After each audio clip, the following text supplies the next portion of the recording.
আজও জলবন্দী মুম্বাই, অন্তত 250টি উড়ান চলাচলে বিলম্ব। উপরাষ্ট্রপতি ভোটে ইন্ডিয়া জোটের প্রার্থী প্রাক্তন সুপ্রিম বিচারপতি চাইলেন সবার সমর্থন। নমস্কার, খবর শুনছেন M2T নিউজ চ্যানেল থেকে। খবর দর্শক জানাবো এখনকার বিশেষ খবর। বাছাই করা খবরগুলো পেতে চ্যানেলটিতে সাবস্ক্রাইব করে পাশে থাকা বেল আইকনটি অল করে রাখুন। এশিয়া কাপ সহ অধিনায়ক শুভমান গিল আর কী চমক ভারতীয় স্কোয়াডে। পেশায় মুদি দোকানদার, নেশায় প্রতিমা শিল্পী, জলপাইগুড়ির দেশবাসীর তৈরি মিনি দুর্গার চাহিদা বিদেশেও। তৃণমূল নেতাকে খুনের ছক ভেস্তে দিল পুলিশ, অগ্নেয়াস্ত্রসহ ধৃত 2।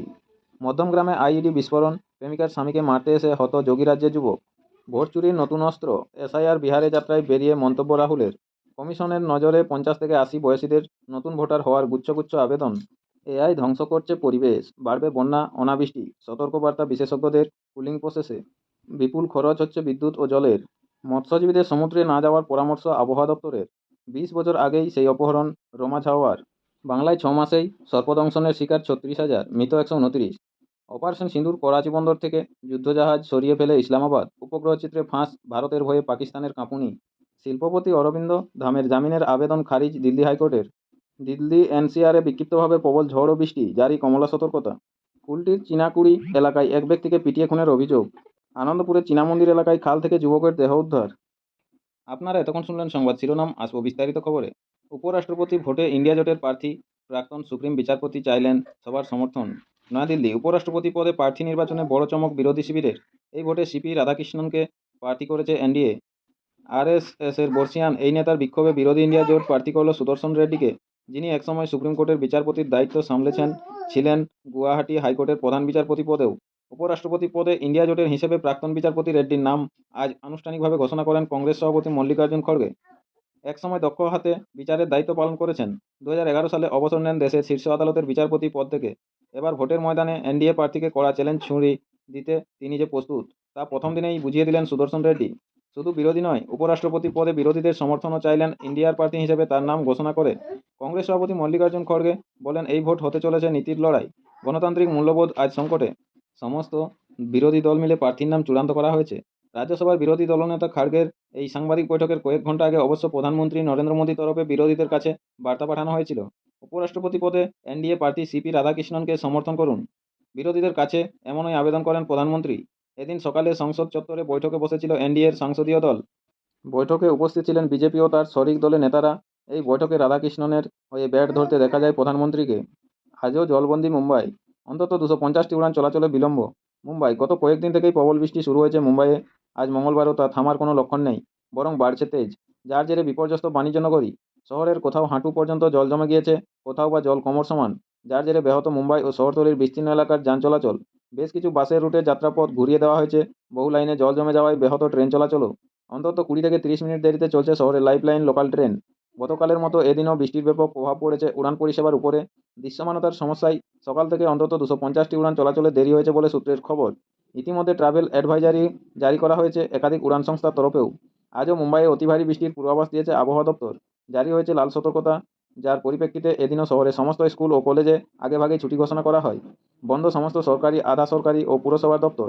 নিরাপত্তার কথা মাথায় রেখে বেসরকারি সংস্থার কর্মীদের ওয়ার্ক ফ্রম হোমের পরামর্শ দিয়েছে প্রশাসন। আপনাদের সকলকেই বলা হচ্ছে, যারা নিয়মিত গুরুত্বপূর্ণ সঠিক খবরগুলো শুনতে চান, অবশ্যই আমাদের চ্যানেলটি সাবস্ক্রাইব করে রাখুন। ফিরে আসবো খবরে।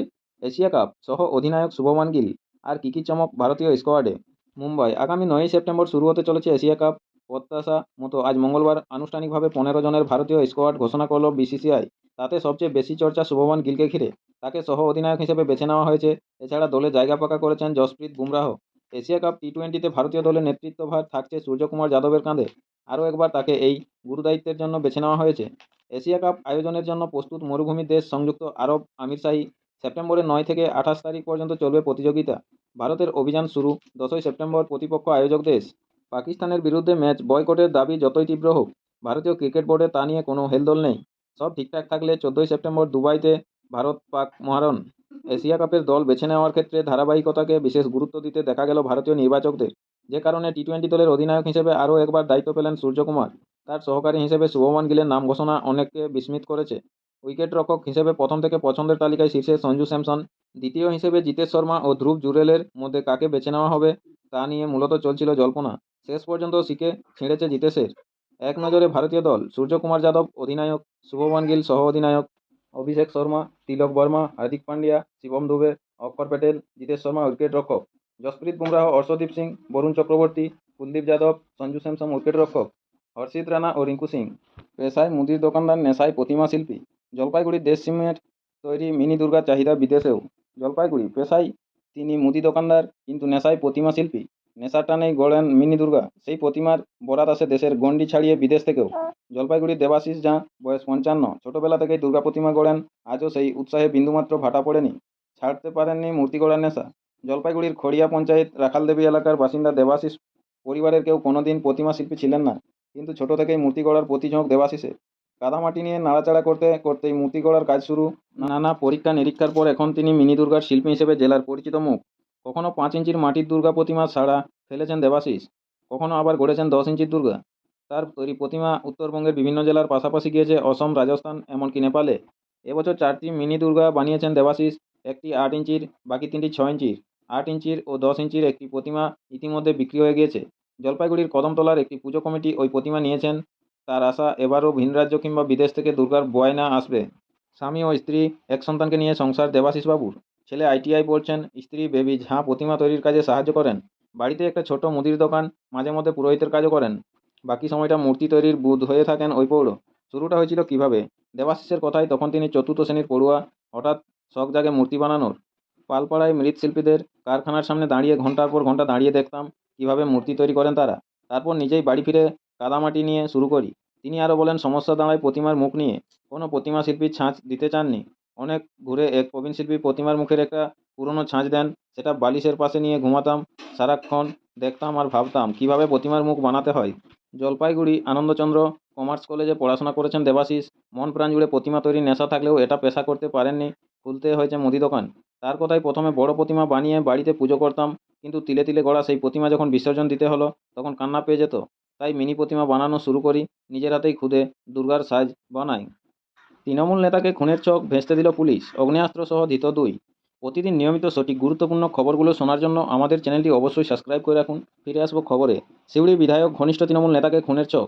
গোপন সূত্রের খবরের ভিত্তিতে সোমবার রাতে আগ্নেয়াস্ত্র সহ 2 ব্যক্তিকে গ্রেপ্তার করল সিউড়ি থানার পুলিশ। পুলিশ জানিয়েছে, ধৃতদের নাম হেমন্ত সাহা ও স্বর্ণেন্দু মণ্ডল। দুজনেই সিউড়ি 1 নম্বর ব্লকের নগরীর বাসিন্দা। এলাকায় তারা রাজ্যের শাসক দল তৃণমূল কংগ্রেসের সমর্থন হিসেবে পরিচিত, এমন জানা গেছে স্থানীয় ও পুলিশ সূত্রে। মঙ্গলবার ধৃতদের আদালতে তোলা হয়। ধৃতদের জেরা করে ইতিমধ্যে বেশ কিছু গুরুত্বপূর্ণ তথ্য জানতে পেরেছেন তদন্তকারীরা। সূত্রের খবর, 10,000 টাকার বিনিময়ে আগ্নেয়াস্ত্র কিনেছিলেন তারা। আগ্নেয়াস্ত্র আনা হয়েছিল পড়শি রাজ্য ঝাড়খণ্ড থেকে। তাদের হেফাজত থেকে 2 রাউন্ড কার্তুজও বাজেয়াপ্ত করেছে পুলিশ। ঠিক কী কারণে তৃণমূল নেতাকে খুনের চক্র করা হয়েছিল তা জানার চেষ্টা করছেন তদন্তকারীরা। এক্ষেত্রে ধৃতদের রিমান্ডে নিয়ে জেরা করা হবে। পরবর্তী খবরে আসবো। বাংলায় 6 মাসেই সর্পদংশনের শিকার 36,000, মৃত 129। কলকাতা, কতই বা বয়স হবে বড়জোর বছর 10। এই কিশোরের আমতলা ব্লক প্রাথমিক স্বাস্থ্যকেন্দ্রে তার বাবা যখন নিয়ে এসেছিলেন তখন সন্ধ্যা। রোগীর ঝিমিয়ে পড়া অবস্থা দেখে ডাক্তাররা বুঝেছিলেন এ কালাচের কামড় না হয়ে যায় না। কিন্তু কে বোঝাবে বাবাকে? চিকিৎসকরা যেন অ্যান্টিভেনাস এবিএস দিতে গেলেন, সঙ্গে সঙ্গে বাধা। ছেলেকে ইঞ্জেকশন দিচ্ছেন কেন? ডাক্তাররা বলেন ওকে সাপে কামড়েছে। যে বাবার প্রশ্ন, কোথায় কামড়? কামড়ের দাগ তো নেই শরীরে। চিকিৎসকরা বোঝানোর চেষ্টা করলেন কালাচ কামড়ালে মশার কামড়ের মতো দাগও থাকে না কখনো কখনো। সুতরাং তর্ক না করে ইঞ্জেকশন দিতে দিন। সময় গড়িয়ে যাচ্ছে। বাবা অনড়। যখন রাজি হলেন তখন ভোরের আলো ফুটেছে। কিশোরের অবস্থা শোচনীয়। কোনোক্রমে শ্বাসটুকু ধরে রেখেছে মাত্র। আর ঝুঁকি না নিয়ে চিকিৎসকরা রেফার করলেন মুর্শিদাবাদ মেডিকেল কলেজে। বেশিক্ষণ নয়, রাস্তাতেই মারা গেল ওই কিশোর। কখনো পরিবার এবিএস দিতে না দেওয়ায়, কখনো ওঝা গুণীদের ঘরে ঘন্টার পর ঘন্টা সময় নষ্ট করায়, আবার কখনো এবিএসের গুণগত মান চন্দ্রবড়ার ক্ষেত্রে ভালো না হওয়ায় সাপের কামড়ে রাজ্যে মৃত্যু অব্যাহত। স্বাস্থ্য দপ্তরের অভ্যন্তরীণ তথ্য থেকে জানা গিয়েছে, 1 জানুয়ারি থেকে 30 জুন এই 6 মাসে রাজ্যে 36,452 জন মানুষকে সাপে কেটেছে। তাদের মধ্যে মারা গিয়েছেন 129 জন। পরিসংখ্যান বলছে, সাপে কাটা রোগীদের মধ্যে এনভেনোমেশন বা শরীরের বিষক্রিয়ার ঘটনা ঘটছে 7,504টি। সবচেয়ে বেশি সাপের কামড়ে মৃত্যুর ঘটনা ঘটেছে পূর্ব বর্ধমানে। তারপরে রয়েছে বাঁকুড়া ও পশ্চিম মেদিনীপুর। সর্পাঘাত ও মৃত্যুর নিরিখে 27টি জেলা ও স্বাস্থ্য জেলার মধ্যে 8টি জেলা নিয়ে চিন্তায় রয়েছে স্বাস্থ্য দপ্তর। এই সবকটি জেলাকেই লাল তালিকাভুক্ত করেছে তারা। জেলাগুলি হলো বাঁকুড়া, বীরভূম, হুগলি, মালদহ, নদিয়া, 2 মেদিনীপুর এবং পূর্ব বর্ধমান। রাজ্যে সর্পাঘাতের চিকিৎসার রিসোর্স পারসন ডক্টর দয়াল বন্ধু মজুমদার বলেন, দক্ষিণবঙ্গের অন্যতম প্রধান বিষধর সাপ চন্দ্রবড়ার কামড়ে বর্তমানে এবিএস যে ভালো মতো কাজ করছে না তা প্রমাণিত সত্য। সেই জন্য সরকারি নীতির কিছু পরিবর্তন হয়েছে। সেটা যেমন ভালো খবর, তেমনই খারাপ খবর হলো আজ পর্যন্ত পশ্চিমবঙ্গে সাপের অ্যান্টিভেনাম তৈরি করবে এমন কোনো সংস্থাকে দায়িত্ব দেওয়া সম্ভব হয়নি। টেন্ডারই হয়ে চলেছে 2-3 বছর ধরে। অন্যদিকে মানুষের বিপদ বাড়ছে।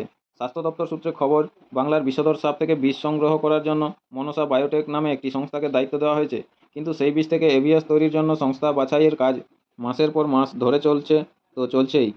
আপনাদের সকলকেই বলা হচ্ছে আবারও, প্রতিদিন নিয়মিত গুরুত্বপূর্ণ সঠিক খবরগুলো শুনতে চান অবশ্যই আমাদের চ্যানেলটি সাবস্ক্রাইব করে রাখুন। ফিরে আসবো খবরে। এআই ধ্বংস করছে পরিবেশ, বাড়বে বন্যা, অনাবৃষ্টি। সতর্কবার্তা বিশেষজ্ঞদের। কুলিং প্রসেসে বিপুল খরচ হচ্ছে বিদ্যুৎ ও জলের। কলকাতা। আর্টিফিশিয়াল ইন্টেলিজেন্স বা কৃত্রিম বুদ্ধিমত্তার হাত ধরেই এগোচ্ছে সভ্যতা। শুধুমাত্র তথ্যপ্রযুক্তি ক্ষেত্র নয়, জনসাধারণের দৈনন্দিন কাজের দুনিয়াতেও প্রবেশ করছে এআই। মানুষের কর্মস্থলে এই প্রযুক্তি অভিশাপ বয়ে আনছে কিনা তা তর্ক সাপেক্ষ, কিন্তু প্রকৃতির যে বিলক্ষণ সর্বনাশ হচ্ছে তাতে সন্দেহ নেই বলে দাবি বিশেষজ্ঞদের। তাদের মতে অনাবৃষ্টি, বন্যা, হড়পাবান, মেঘভাঙা বৃষ্টি বা অকাল বর্ষণের মতো প্রকৃতির বিপর্যয়ের কারণ হয়ে দাঁড়াতে পারে এআই। পরিস্থিতি অত্যন্ত উদ্বেগজনক। ফলে এখনই রাশ না টানলে বিশ্ব উন্নয়নের অন্যতম কাণ্ডারি হয়ে উঠতে পারে এই কৃত্রিম বুদ্ধিমত্তা। কেন প্রকৃতির বিপর্যয় ডেকে আনতে চলেছে এআই? ধীরুভাই আম্বানি বিশ্ববিদ্যালয়ের অধ্যাপক প্রসেনজিৎ মজুমদারের কথায়, এআই এর সুবিধা প্রদানকারী বিশ্বের তাবড় সংস্থাগুলির ক্লাউড যে মেশিনগুলিতে জমা থাকে তা থেকে প্রবল তাপ ও কার্বন ডাই অক্সাইড নির্গত হয়। ডেটা সেন্টারগুলি ঠান্ডা রাখতে যে পরিমাণ জলের প্রয়োজন হয় তা কল্পনার অতীত। নামী সংস্থাগুলি তাদের জিপিইউ মেশিনগুলি নিজেদের দেশে না রেখে ফিনল্যান্ডের মতো ঠান্ডা দেশে পাঠিয়ে দিচ্ছে। আটলান্টিকায় হিমবাহের গলন এই মেশিনগুলির তাপ বিকিরণের কারণেই কিনা তা নিয়েই গবেষণা শুরু হয়েছে। এখনও পর্যন্ত এই সংক্রান্ত পরিকাঠামো চালু রাখতে যে বিদ্যুৎ ব্যবহার করা হয় তা গোটা বিশ্বের মোট বিদ্যুৎ খরচের প্রায় 1.3%। অর্থাৎ একটা গোটা দেশের যে পরিমাণ বিদ্যুৎ প্রয়োজন তার ওই সমতুল বিদ্যুৎ লাগে এআই এর জন্য। বিশেষজ্ঞদের মতে বিশ্ব উষ্ণায়নের হাত ধরে যেভাবে প্রাকৃতিক বিপর্যয় বাড়ছে, সেই গতিকে ত্বরান্বিত করতে গুরুত্বপূর্ণ ভূমিকা নিতে পারে এআই। কলকাতায় বসে এর বিরোধিতায় আন্দোলন শুরু করেছেন প্রসেনজিৎবাবু। তার কথায়, 25 বছর আগে গবেষণার বিষয় হিসেবে এআইকে বেছে নিয়েছিলাম।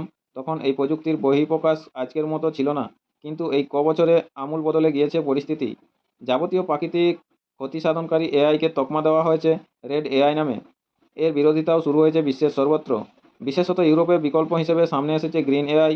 বড় বড় সংস্থাগুলির ক্লাউড এর বাইরে গিয়ে যদি এজ ভিত্তিক এআই ব্যবহৃত হয় তাহলে দূষণ কমবে বলে দাবি প্রসেনজিৎবাবুর। উদাহরণ দিয়ে তিনি বলেন, ভারতের মতো বড় দেশে প্রচুর ভাষা উপভাষার মানুষ বাস করেন। তারা সবাই যে ইংরেজি জানবেন তা নাও হতে পারে। যদি প্রতিটি সংস্কৃতি ও ভাষা নির্ভর গোষ্ঠীকে নিজস্ব প্রয়োজনে এআই ব্যবহার করতে হয় তাহলে বড় সংস্থার তরফে রেড এআই এর প্রয়োজন নাও পড়তে পারে। ফলে বিদ্যুৎ বা জলের প্রয়োজন পড়বে না। বহু মানুষ একসঙ্গে সহজে কম খরচে পরিবেশ বান্ধব এআই এর সদ্ব্যবহার করতে পারবেন। কতটা সাশ্রয়ী গ্রিন এআই?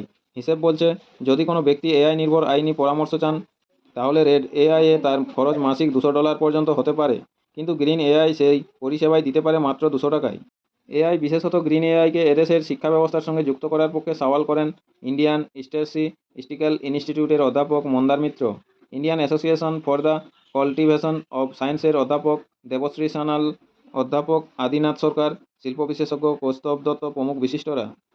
মৎস্যজীবীদের সমুদ্রে না যাওয়ার পরামর্শ আবহাওয়া দপ্তরের। কলকাতা। ওড়িশা, অন্ধ্র উপকূল সংলগ্ন বঙ্গোপসাগরে তৈরি হওয়া শক্তিশালী নিম্নচাপটির কোনো প্রভাব রাজ্যে পড়বে না। তবে সতর্কতামূলক ব্যবস্থা হিসেবে আজ মঙ্গলবার রাজ্যের উপকূলবর্তী এলাকার মৎস্যজীবীদের সমুদ্রে না থাকার পরামর্শ দিয়েছে আবহাওয়া দপ্তর। কারণ নিম্নচাপের প্রভাবে পশ্চিমবঙ্গ উপকূল লাগোয়া উত্তর পশ্চিম বঙ্গোপসাগর উত্তাল হতে পারে। ঝোড়ো হাওয়ার সর্বোচ্চ গতিবেগ ঘন্টায় 55 কিলোমিটার হতে পারে। আগামী 22 আগস্ট শুক্রবার রাজ্যের মৎস্যজীবীদের সমুদ্রে না যাওয়ার পরামর্শ দিয়েছে আবহাওয়া দপ্তর। আরও জানিয়েছে, গভীর নিম্নচাপটি আজ মঙ্গলবার দুপুর নাগাদ উত্তর অন্ধ্র দক্ষিণ উড়িষ্যা উপকূলে অতিক্রম করবে। নমস্কার, এখনকার স্থানীয় সংবাদটি এই পর্যন্তই। পরবর্তী সংবাদটি পেতে চ্যানেলটিতে সাবস্ক্রাইব করে পাশে থাকা বেল আইকনটি অল করে রাখুন। সবাই ভালো থাকুন, সুস্থ থাকুন। দেখা হচ্ছে পরের আপডেট খবরটিতে। ধন্যবাদ।